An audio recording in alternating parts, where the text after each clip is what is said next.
Hello and bore da. It is summer 2023, yes, summer, and I'm in Wales. In fact, I'm just arriving in the seaside resort of Llandudno on Wales's northern coast, and we're here to talk about cable-powered trams. Cable trams, or in North America, cable cars, are a kind of tramway where the vehicles have no motors of their own and they move by gripping onto a moving cable that is concealed below the surface of the street. The first place to build them was San Francisco, but by 1900 they were common in cities all over the United States, and then, one by one, they gradually disappeared, and when Seattle closed its cable car in 1940, it left only the original system in San Francisco. But what about the rest of the world? Did any other places have cable tramways? What if the San Francisco cable car had one distant surviving relative in a seaside town in North Wales? Welcome to San Francisco.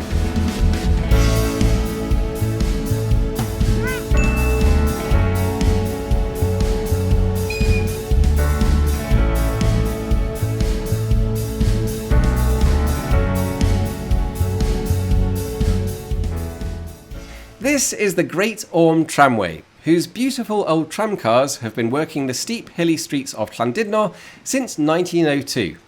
They carry you up to a 200-metre high summit called the Great Orme, and with gradients reaching 1 in 3.8, 26%, the route was always far too steep for a conventional tram.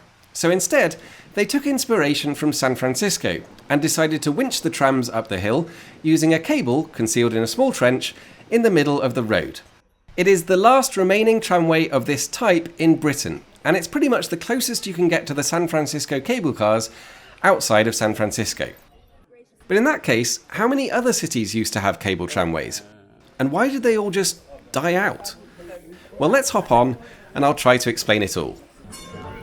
When San Francisco launched the first cable cars in 1873, they were a major upgrade on the previous horse-drawn trams. They had the obvious advantage of being able to go up steep hills without getting tired, but they soon started replacing horses in flatter cities as well, for the simple reason that they didn't produce anywhere near as much poo. Admittedly, they weren't very good at going round corners, but let's face it, on American streets, that often didn't matter. And by the 1890s, there were more than 30 systems operating in US cities alone. But the US was not the only country that built them. After San Francisco, the next city to build a cable tramway was Dunedin in New Zealand.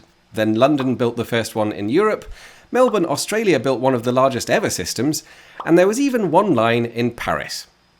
Broadly, cable trams can be split into two main categories. There are simpler systems, where the vehicles are permanently attached to the cable, and more complicated ones, where they use a type of adjustable grip, and we'll come to those in a moment.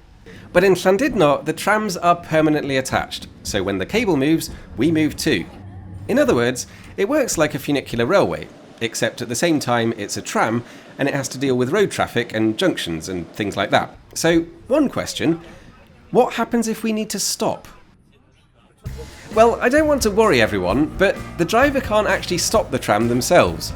Instead, they have to send a signal up to the winding engineer, who sits in the engine room at the top of the hill, and tell them to stop winding the cable. The tram is fitted with brakes, but they can't stop the cable from moving, and therefore they're not going to stop us from moving either. They're only there in case we accidentally detach from the cable and start rolling back down the hill. Therefore, in order to give us enough time to stop in emergencies, the tram has to be limited to 5 miles an hour. And of course, if we ever do have to stop, it means all the other trams on the line have to stop as well.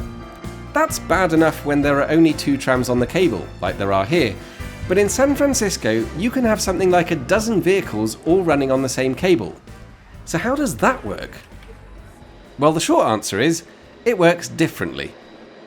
In San Francisco, the cars can stop and start independently of the cable, and they do that by simply letting go of it. Each vehicle is fitted with a mechanical grabby thing, technically called a grip, and that grips onto the cable. But how much it grips onto the cable can be adjusted by the person operating the car. Confusingly, that person is also technically called a grip. So, just to clarify, in order to stop a San Francisco cable car, the grip loosens the grip of the grip until it no longer grips. At that point, they can apply the brakes and the car comes to a stop. And then, When they want to move off again, the grip gently grips the grip until it grips again, and off you go. Hope that makes sense. And meanwhile, back in Wales, things are about to get even more confusing, because we've now reached the station at the end of the line, only to find out that it's called Halfway Station. Instead of building one single line from the bottom all the way to the top, they split it into two separate parts.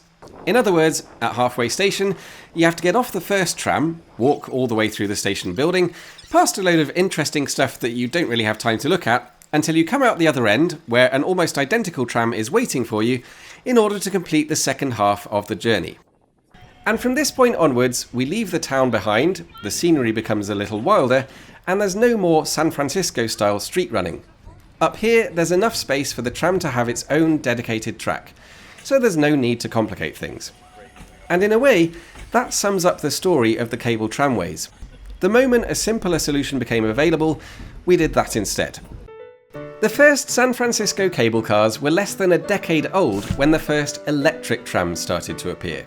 They had almost all of the same benefits, plus they were cheaper to build and simpler to operate, and they took over. In hilly cities, the cable trams held out for a bit longer, but then got replaced by buses as soon as they could do the job. So it was a brief golden age. And these days, the only other street-running cable tramways still in existence are the lovely funicular trams of Lisbon. But the Great Orme Tramway is longer than the 3 Lisbon lines combined, so if you really want to experience the golden age of street-running cable tramways, I don't think there's any better place than, well, San Francisco, but there's no second better place than here in this beautiful little corner of North Wales.